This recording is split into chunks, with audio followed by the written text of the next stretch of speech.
Assalamualaikum warahmatullahi wabarakatuh. Kali ini saya akan membagikan pengalaman saya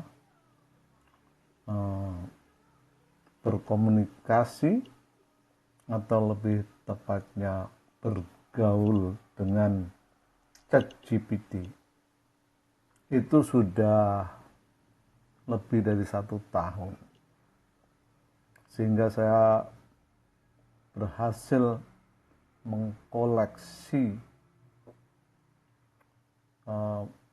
komunikasi mungkin hampir 100 jenis komunikasi. Nah, ini akan saya perlihatkan. Jadi wajah saya kecilkan.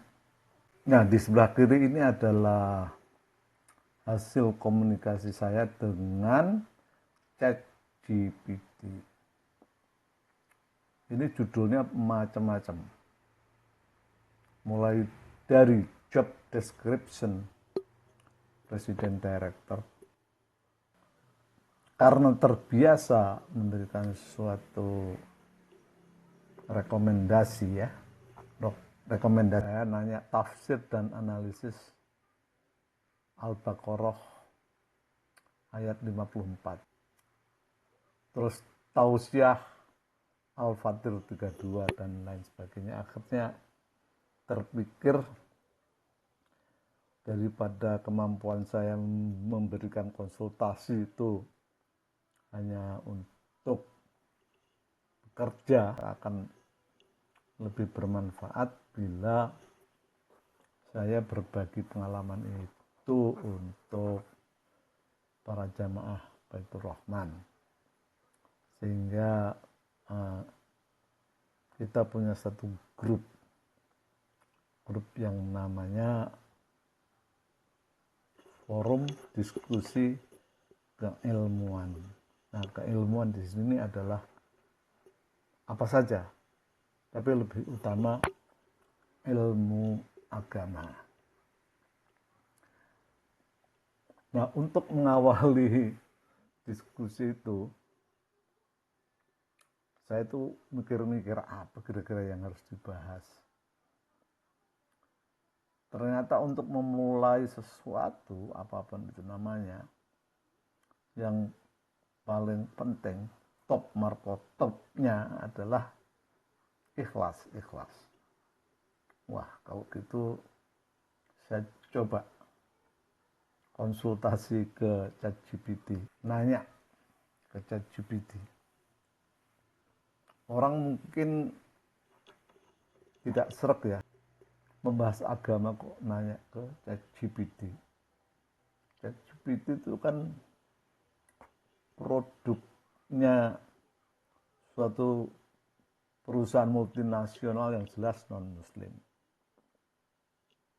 Apa pasti dia akan memberikan jawaban yang jujur ketika ditanya oleh orang muslim. Nah, jawaban saya tuh begini. ChatGPT itu mesin, robot.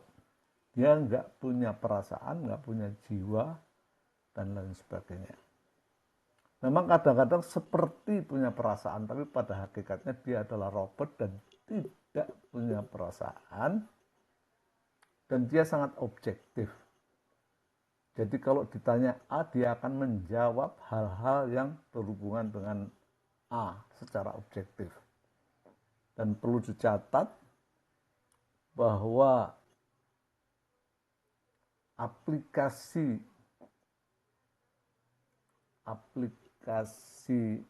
artificial intelligence ini nggak cuma satu, ada 30 bahkan lebih dan terus berkembang, sehingga mereka akan memberikan jawaban yang objektif. Jadi nggak ngarang-ngarang gitu, karena dia nggak punya agama, nggak punya partai, nggak punya perasaan aja. Jadi itu alasan kenapa saya berani memanfaatkan ChatGPT walaupun dia dibikin atau dikembangkan oleh perusahaan yang non muslim, tapi karena dia objektif nggak masalah. Nah, ini kita ambil satu contoh, yaitu kita sedang membahas surat Al-Ikhlas. Nah, di ChatGPT itu ada yang namanya prompt. Nah, prompt itu ruang di mana kita bisa bertanya atau meminta penjelasan. Nah, ini saya tulis, tolong berikan analisis tajwid, makhorijul huruf, dan sifat huruf dari surat Al-Ikhlas. Uraikan secara detail untuk orang awam. Itu permintaan saya. Kalau permintaan itu tidak detail, itu jawabannya juga tidak sempurna, karena dia itu robot. Robot itu akan menjawab sesuai kualitas pertanyaan. Nah, ini jawabnya. Supaya mudah dibaca saya lebarkan ya. Nah, enaknya ini. Tentu surat Al-Ikhlas sangat pendek, tetapi hampir seluruh hukum tajwid dapat dipelajari dari surat ini. Saya akan menguraikan tajwid, makhraj huruf, dan sifat huruf secara rinci, namun dengan bahasa yang mudah dipahami. Nah, ini surat Al-Ikhlas. Ini teksnya. Bismillahirrahmanirrahim. Qul huwallahu ahad, Allahus samad, lam yalid wa lam yulad wa lam yakul lahu kufuwan ahad. Nah, ini penjelasannya. Nah, penjelasan ini bisa saya share di sini, dan juga saya sampaikan narasinya dengan satu bentuk video. Ayat yang pertama, Qul huwallahu ahad. Kata pertama itu Qul, huruf Qaf.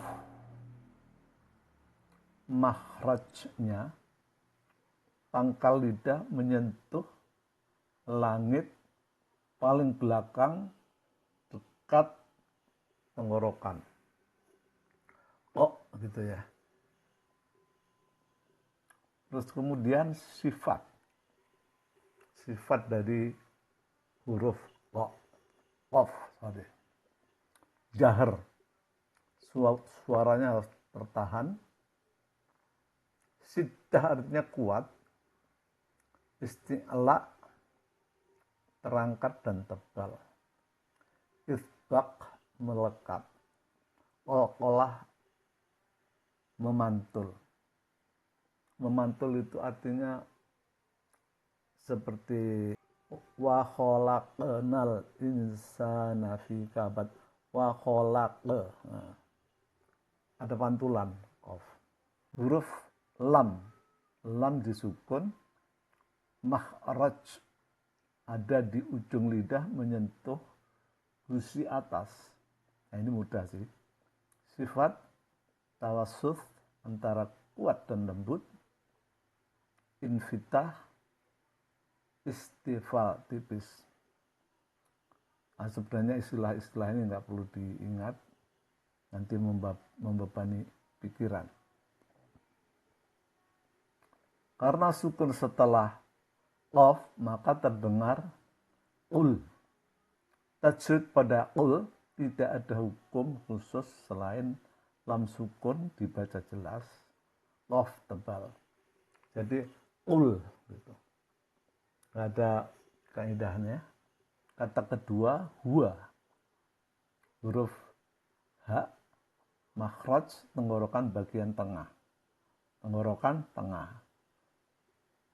Bayangkan ya, tenggorokan di bagian tengah. Sifatnya hams, ada desisnya, ha gitu ya. Rahwah lunak. Lunak itu bukan ha tapi ha. Karena ada desis maka dia lunak. Dibaca dengan hembusan nafas. Hembusan nafas itu maksudnya adalah desis. Bukan huwa tapi huwa. Huruf waw, makhraj, kedua bibir membulat. Wa. Jadi ini bibir ketemu bibir. Bukan bibir ketemu gigi. Tapi kalau orang Indonesia kan kalau wa kan bukan wa tapi wa. Pakai gigi. Nah kalau orang Arab itu bibir ketemu bibir, wa. Jarak bibir atas bawah itu ya tipis saja. Ya, tipis. Hampir setipis ini. Kertas, hampir. Hampir menyentuh tapi tidak menyentuh. Wa. Nggak tahu itu gimana caranya. Wa. Bukan wa, itu bukan wa. Tapi kalau kita ngobrol kan warungnya ada di mana? Kalau ngomong warungnya ada, malah lucu ya. Nah, ini problem juga. Kebiasaan membunyikan wa dengan keharusan wa untuk orang Arab. Tapi nggak masalah. Santai aja. Kata ketiga Allah. Lam jalalah. Jalalah itu artinya jalal ya. Karena sebelumnya ada harakat dhamah pada huwa, maka hukumnya adalah tafkhim lam jalalah. Lam pada lafaz Allah dibaca tebal. Allah itu nggak boleh ada dimanipulasi dengan wow, vlah itu. Kita masih sering ya melihat orang supaya pesannya fasih Allah. Padahal harusnya terbuka aja Allah. Tapi ini susah di penggambarannya. Jadi bedanya karena ada fathah atau dhamma sebelum lam jalalah ini, maka bunyinya wallah. Tapi kalau sebelumnya adalah lillah, beda ya. Itu aja yang bedakan. Ini penjelasan lagi. Huruf H keluar dari tenggorokan tengah. Kata keempat ahad. Ini hamzah makhrajnya di pangkal tenggorokan, sifat syiddah jahar. Jadi A ini di pangkal tenggorokan paling jauh. Ya.